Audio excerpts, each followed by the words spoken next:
going on, everyone? Just gonna do some quick reading here, a few pages and something that I found. This is a book that I actually purchased a while ago, and I just finally have some time now to get back into this, and I want to have this at least on my channel, just for the record.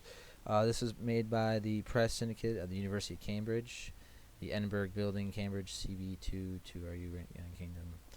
So, cool. That's where this information is coming out of, and there's plenty of references as we go along. I will list them as we read. So, we will read now. If you want to join me, welcome. And this is about the genealogies of the Anglios. The contents of the book are pretty interesting, and this is what we're looking at right here. Sceafa, Japheth, and the origin of the Anglo-Saxons. This is why I bought this. But, yeah. So, here is why a lot of people get confused on Seth. And I got confused on Seth, too. It was, like, perplexing me why he's being called the chosen one. And there's this scribal thing. And it's like Christ said, beware of the scribes. So I shall. And we press on. Another text which we must include in an investigation of the Anglo-Saxons' line of descent from Noah is the Acer life of King Alfred. At the beginning of his biography, Acer traces Anglo-Saxon royal descent back to Adam, but in a way which presents problems in the search for the origins of an ark-born son. The Old English Chronicle had provided a pedigree of Alfred's father, Ethelwulf, which included the ark-born son. The life traces the ancestry of Alfred back to Adam by a slightly altered route, accepting Scism's conclusion that the genealogy of Ethelwulf was added to the chronicle in the version circulated around 892.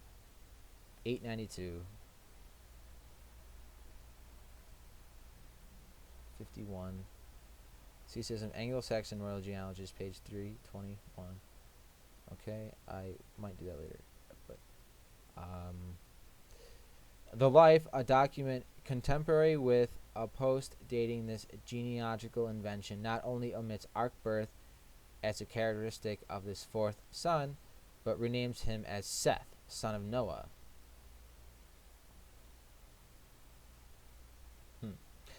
Alfred Rex Philus Ethel Regus. Oh, I'm sorry, I'm reading something here. I can't. What is that? 52. So they're reading Acer's life, King Alfred the Great, Acer's life of a king. Other contemporary sources. King Alfred was a son of King Ethelwulf, son of Gate, whom the pagans worshipped for a long time as a god. Gate was the son of Tetva, the son of Beov, the son of Sceafa, the son of Herimold, the son of Intermon, the son of Lamech, the son of Methuselah, the son of Enoch, the son of Jared, the son of Mahalaleel,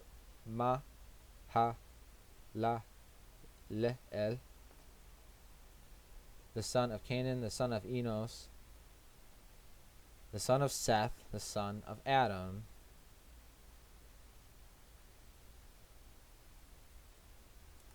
Okay, well, there you go.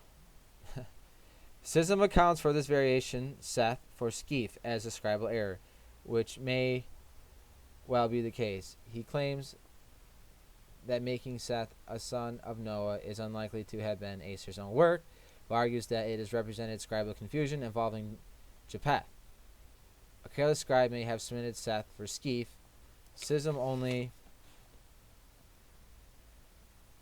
touches on the problem and does not endeavor to explain how such confusions could have arisen. Lepig and Canis discuss Acer's genealogy in more detail, knowing that while it's based on the genealogy of Ethelwulf, in Chronicle Essay 855, Acer seems to have used a version that was significantly different from the versions in the manuscripts of the Chronicle that have survived, or to have made his own modifications to the versions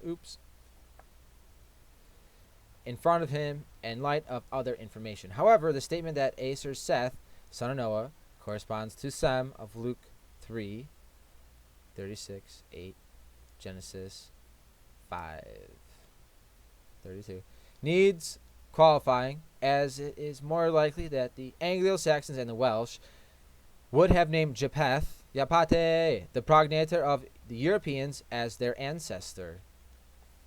56.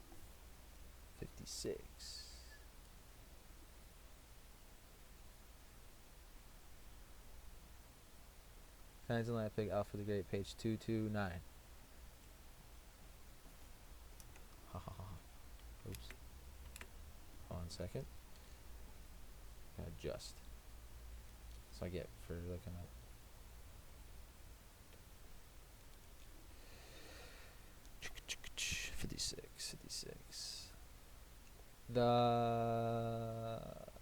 The confusion over the identity of Sceafa may well be that of the Welsh Acer, perplexed by the inclusion in early biblical history of a figure who most likely derives from Anglo-Saxon legend. Whether this confusion was present in Acer's original or represents the alternation or error of a later scribe is impossible to say. Despite the confusion surrounding the identity of the Ark-born son, the evidence of the majority of surviving genealogies suggests that he was originally identified as Sceafa. The surviving written records also suggest, as Meany has argued, that Sceafa was recast as Noah's Ark-born son in Wessex towards the end of the 9th century, at a time when the royal house of Wessex was emerging as the unifying authority for those areas of England not under Viking control. Jamhals Hendril had noted the probable motivation for the growth of genealogies up until 890s. The budding Anglo-Saxon royal houses needed to vindicate their status with an impressive ancestries as much after as before their conversion. Germanic ancestors could no longer be identified as gods, so they settled on men of the same name. But this was a gradual process, and the ultimate extension during Alfred's reign of his own ancestry beyond those heroes, back through a righteous and redemptive figure such as Noah to Adam, and ultimately Christ, the father of all, took place after the conversion. Clearly, the majority of names imported into the most remote sections of the genealogies were borrowed from Germanic mythology so as to enhance the status of the kings who claimed descent from them. Both Scead and Sceaf, Scyde and Scar and Scaith, may have had mythological or folk origins, as their names suggest, and at least the simple meanings of these names probably would have been apparent to any Anglo-Saxon.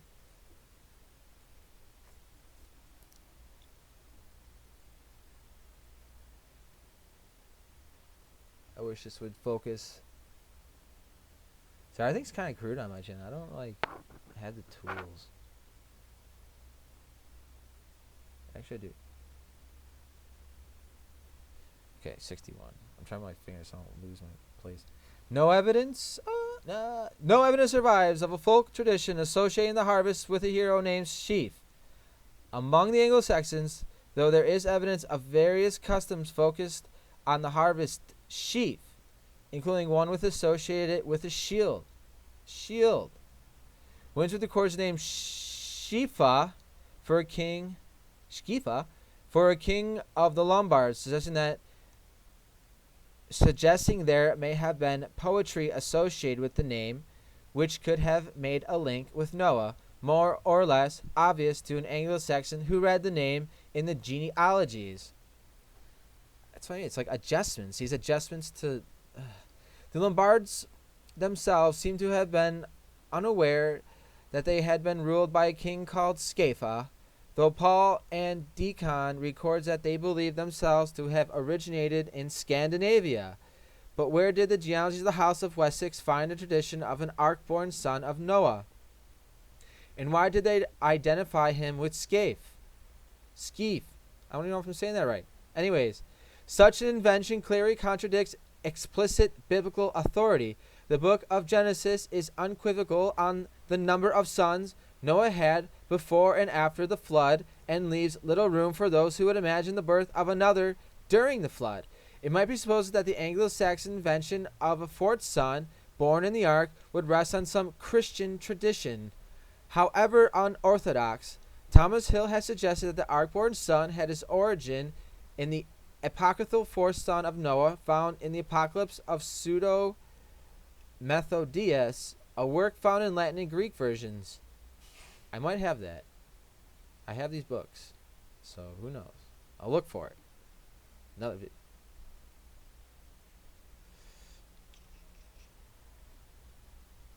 Hill notes that the Anglo-Sons knew the Pseudo-Methodian Apocalypse as is cited by name in some late Old English and Latin notes. In the Old English, hex a tunic, and argues that the fourth son's named Jonatus in Latin was created to fill some special role. Janus, Yonaton, Jan.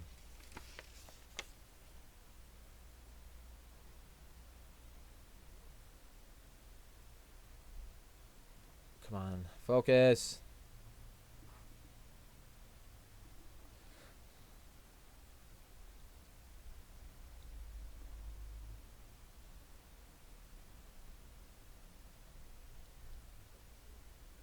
For which the biblical sons of Noah were not eligible. This figure of Janus is described as a son of Noah who was sent by his father to the east.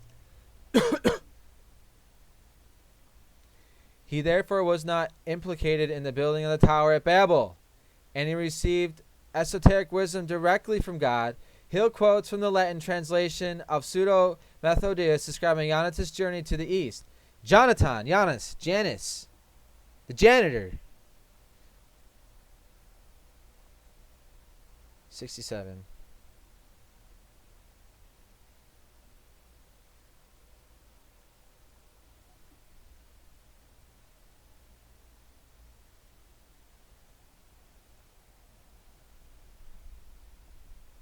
In the